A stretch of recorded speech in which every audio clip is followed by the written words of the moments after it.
ගොඩක් අය පිටරටකට ඇවිල්ලා කැම කඩ පටන් ගන්න ඉන්නවා නම් මේ ටිප් එක ගොඩක් අයට වැදගත් වෙයි. මොකද මේ රටවල මිනිස්සු ගොඩක් මිරිස් හොදි කන්නේ නැහැ. සමහරක් වෙලාවට ඉතින් ඒ ටාගට් කරනකොට අපි හැමෝටම එක සමාන විදියට තමයි කැම හදන්න උපරිම try කරන්න ඕනේ. මමත් ඔහොම try කරපු විදිය තමයි මේ කොත්තු හදන විදිය. ඉතින් gravy එක නැතුව ගොඩාක් මිරිස් හොදි නැතුව chicken කොත්තුවක් හදන හැටි තමයි මේ දැන් කියලා දෙන්නේ. සමහරක් අයට කැමති නම් දාන්න පුළුවන් chicken gravy එක. මොකද මම දාන්නේ නැහැ chicken gravy එක. ගොඩක් අඩුවෙන් තමයි chicken gravy එක දාන්නේ. අපි බලමු කොත්තු කොහොමද හදන්නේ කියලා. ඉතින් මේක විශේෂ කොත්තුවක් ඇයි මොකද මම හිතන්නේ හැමෝම මේ ටිප් එක පාවිච්චි කරනවා කියලා. අපි පාවිච්චි කරන කිරි හොද්ද එන්නකො බලන්න අපේ කිරි හොද්ද. මේක තමයි ඔයාලට පේනවා ඇති ගොඩක් උකුයි කියලා. මේක තමයි මම හදාගෙන තියෙන කිරි හොද්ද. ස්ප්‍රිං හනියන් සුදු ටිකක් වැඩිපුර ඒ වගේම අපේ කහකරිය කියන්නේ කිරි හොද්ද මීට් කරි පවුඩර් ඒ වගේම මිරිස් කුඩු ටිකක් කෑලි මිරිස් ටිකක් සැර ඕනනම් මම මිරිස් කරන දෙකකුත් අරන් දින්නේ මෙතන ඒ වගේම ඔයිස්ටර් සෝස් ටිකක්. ඉතින් මේ ටික තමයි මම දාන්නේ ඉන්ග්‍රීඩියන්ට්ස් කොත්තුවට.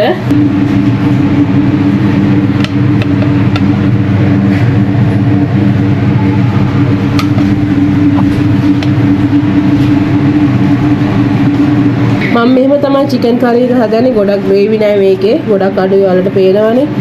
මේ මෙහි කට්ටිය වැඩි සැරට කන්න නැති නිසා gravy එක අඩුවෙන්ම තමයි chicken curry හදන්නේ. අපි දානවා සුදු පොල් තෙල්. සුදු ලුණු. සුදු ලුණු ටික වැඩිපුර දාන්න නැත්නම් තමයි රස. ඊපස්සේ මම දානවා මේ මස් curry. ගොඩක් ප්‍රමාණයක් දාගන්න එපා. අවශ්‍ය ප්‍රමාණයට එක කොත්තුවක් නම් පොඩි ප්‍රමාණයක් දාගන්න. ස්කුරු ටික තෙල් එකටම තමයි දාන්න ඕනේ. මොකද හොඳට බෙදෙන්න ඕන. නැත්නම් මිරිස් කුඩු රහ එනවා. හොඳට දෙපැත්ත දාලා හොඳට අනාගන්න. ඊට පස්සේ මම දානවා මේකටම ලුණු ටික. මේක හොඳට දැන් මේක අනාගන්න ඕනේ. ඊට පස්සේ පොඩ්ඩක් හොඳට බෙදෙන්න දෙන්න ඕනේ.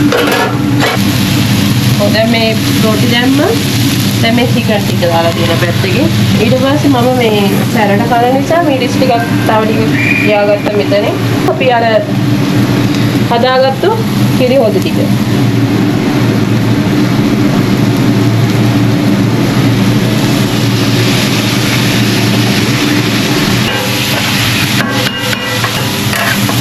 ඊට සැරට ඕන නම් තව කෑලි මිරිස් ටිකක් දාගන්න. ඊට පස්සේ දාන්න ඔයිස්ටර් සෝස් ටික. අන්තිමට මේක හොඳට මේව කරගන්න.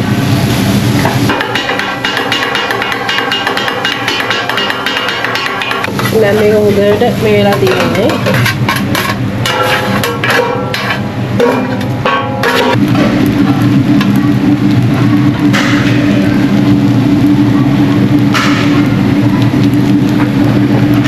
පස්සේ තමයි මම මේකට එග් එක ඇඩ් කරන්නේ.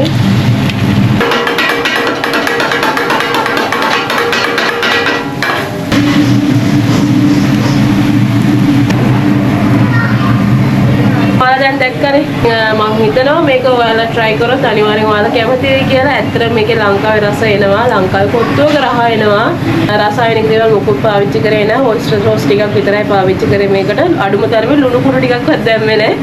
මේකේ ලුණු රහ හැම දෙයක්ම එක සමානවම තියෙනවා. පිටරටක ඉන්න ඔයා ලංකාවේ කෑම කඩයක් පටන් ගන්න ඉන්නවා නම් ඒ කියන්නේ ෆොරිනර්ස්ලා ටාගට් කරන්න ඉන්නවා නම් අනිවාර්යයෙන්ම මේ රෙසිපිය ඔයාලට ගොඩක් වැදගත් වෙනවා. මිස්ටර් කොත්තුව ටැග් කරන්න අමතක කරන්න එපා. අපි මේ කොත්තු වීඩියෝට මස් කරි නැතුව chicken කොත්තුවක් හදන හැටි කොහොමද කියලා. පිටරටකට ඇවිල්ලා ගේමක් ගන්න හැමෝටම ජය වේවා කියලා හදවතින් ප්‍රාර්ථනා කරනවා.